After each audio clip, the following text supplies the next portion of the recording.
Crocodilos e hipopótamos.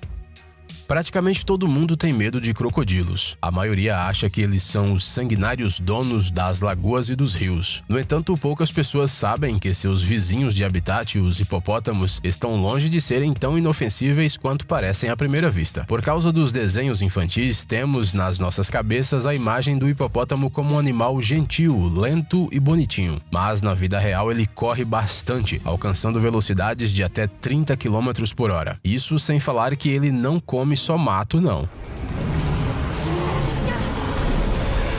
Pois é, os hipopótamos não são vegetarianos. Na verdade, não faz muito tempo que os cientistas descobriram os hábitos carnívoros destes animais. E embora eles comam carne apenas nos casos mais extremos, como durante uma seca, por exemplo, se necessário, eles podem se alimentar até de crocodilos. Outro fato interessante que os pesquisadores descobriram não tem muito tempo é que os hipopótamos são parentes das baleias. Mas quem é o verdadeiro rei dos rios e das lagoas? Os hipopótamos aparentemente inofensivos ou os crocodilos cheios de dentes? Bem, na África, por exemplo, o crocodilo do Nilo é considerado um dos animais mais perigosos. Segundo várias fontes, anualmente são registrados entre 270 e 750 ataques a pessoas. No entanto, os hipopótamos ainda são considerados os animais mais agressivos do continente africano.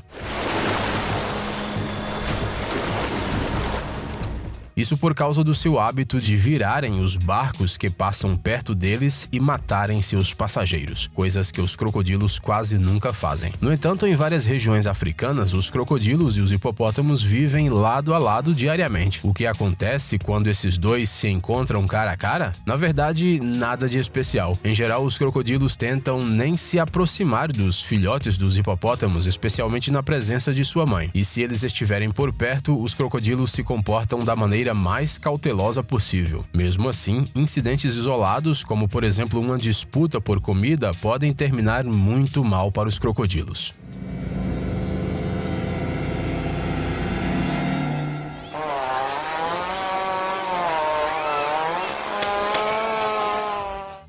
Leões e hienas.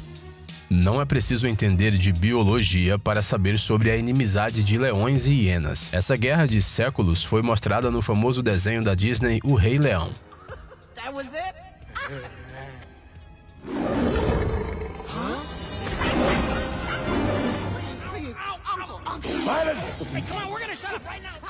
Pois é, as hienas e os reis da floresta se odeiam a nível genético e estão prontos para começarem uma batalha mortal em qualquer oportunidade. Os leões costumam sair ganhando devido à sua força e resistência física, mas isso nem sempre acontece.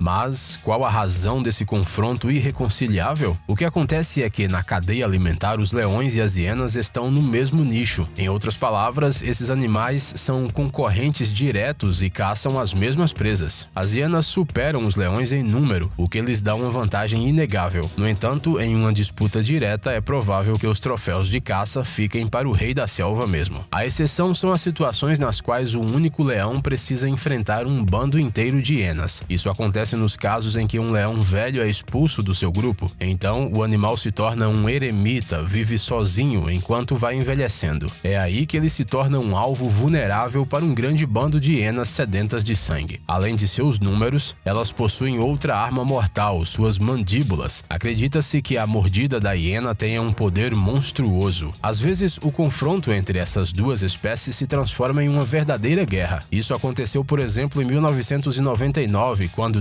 35 hienas e 6 leões morreram como resultado de uma batalha de 2 semanas no deserto da Etiópia. Todas as noites acabavam com uma batalha mortal e durante o dia os animais descansavam da luta em abrigos. A propósito, em alguns casos, essas espécies de animais matam até os filhotes uns dos outros, não para comê-los, mas como parte de uma estratégia de sobrevivência. Guerra das formigas. Parece que as pequenas formigas são inofensivas, não é mesmo? Mas acredite, elas podem ser muito perigosas umas para as outras. A guerra entre formigas são uma forma muito comum e agressiva de interação entre indivíduos de diferentes colônias.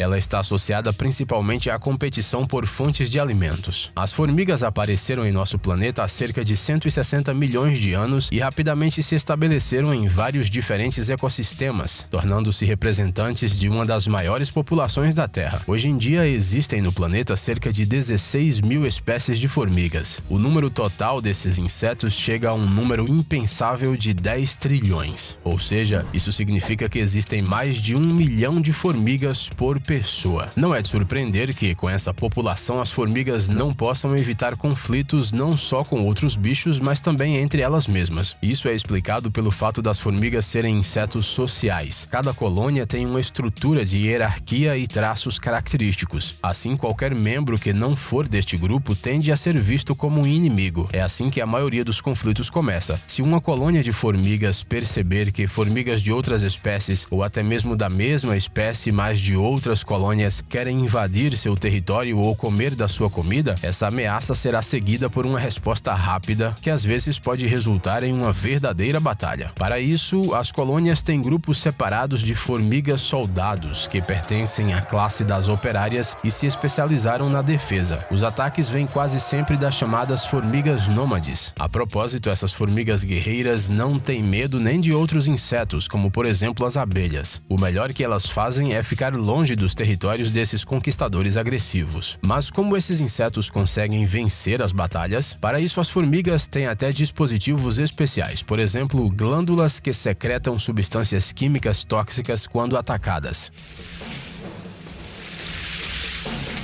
Além disso, ao atacar, as formigas nômades geralmente agem de forma muito coesa. Enquanto umas lutam contra o inimigo cara a cara, outras cercam a vítima e começam a atacá-la, às vezes até arrancando seus membros. Isso parece até o roteiro de algum filme de ação sangrento. Tubarões e golfinhos.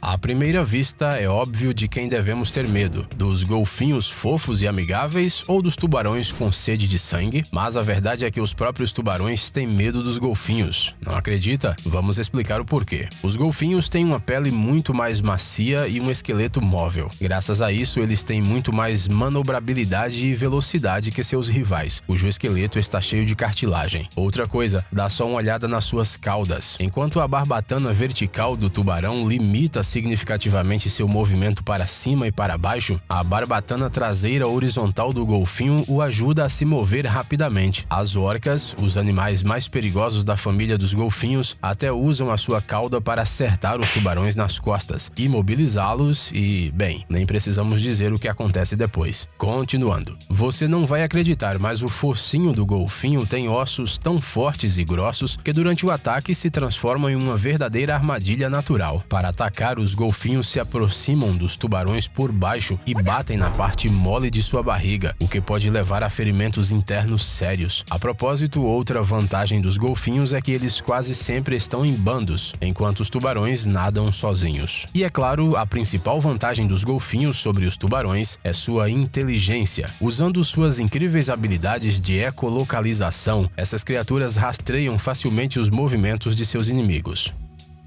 Abelhas e vespas. Outro confronto sangrento no mundo dos insetos é a luta entre vespas e abelhas. Por exemplo, uma vespa mandarina é capaz de acabar com 4 dezenas de abelhas japonesas. As vespas constroem grandes ninhos a partir de celulose e a base de sua alimentação é o açúcar vegetal. Na natureza, suas fontes podem ser frutos podres, seiva de árvores e o fluido secretado por outros insetos. É por isso que as vespas gostam tanto de arruinar as colmeias de abelhas. Normalmente, defender apiários contra as vespas é algo feito pelos humanos que colocam armadilhas contra esses insetos perto das colmeias. No entanto, a subespécie japonesa de abelhas desenvolveu seu próprio mecanismo de controle de pragas. Quando uma vespa intrusa é encontrada, um grande grupo desses insetos gruda nela e começa a bater as asas rapidamente. Isso é uma armadilha mortal para as vespas, uma espécie de bola de calor que pode alcançar uma temperatura de 50 graus Celsius. Depois de algum tempo, o inimigo simplesmente morre por causa da alta temperatura.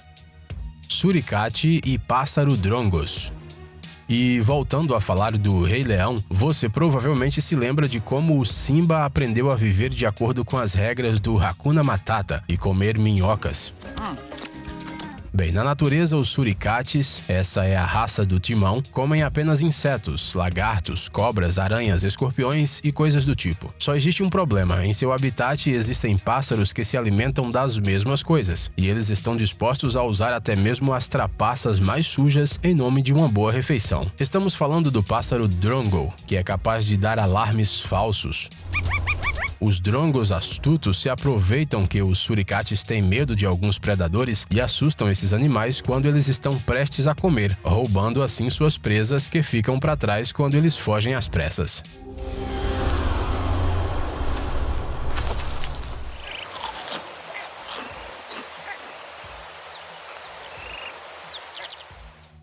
Gatos e cachorros. E finalmente temos o clássico confronto entre cães e gatos, que pode ser visto em centenas de desenhos, filmes e livros. Desde a infância, nos acostumamos ao fato de que esses animais não se gostam. Mas será que isso é realmente verdade? Segundo os cientistas, as coisas não são bem assim. Na maioria das vezes, os mal-entendidos entre esses animais são causados por instintos de caça e problemas de comunicação. O que acontece é que, ao domesticar os primeiros cães, os humanos os ensinaram a caçar pequenos animais fofos. É por isso que, quando veem um gato, a primeira reação de qualquer cão é correr atrás dele. Por outro lado, a resposta natural do gato é de medo e proteção. No entanto, se um cão cresce na mesma casa que um gato desde a infância, ele deixa de vê-lo como uma presa em potencial e os dois passam a ser melhores amigos. Outro fator que pode causar irritação nos gatos é a maneira agitada que os cães interagem com outros. Acho que não precisamos nem explicar, não é mesmo? Para os gatos, esse comportamento parece no mínimo estranho. Além disso, os gatos estão acostumados a viverem sozinhos, enquanto os cães precisam de atenção constante e costumam viver em matilhas há séculos. No entanto, eles se adaptam a tudo. Mas se você decidir ter esses dois animais em sua casa, vai precisar dar um tempo para eles se adaptarem um ao outro.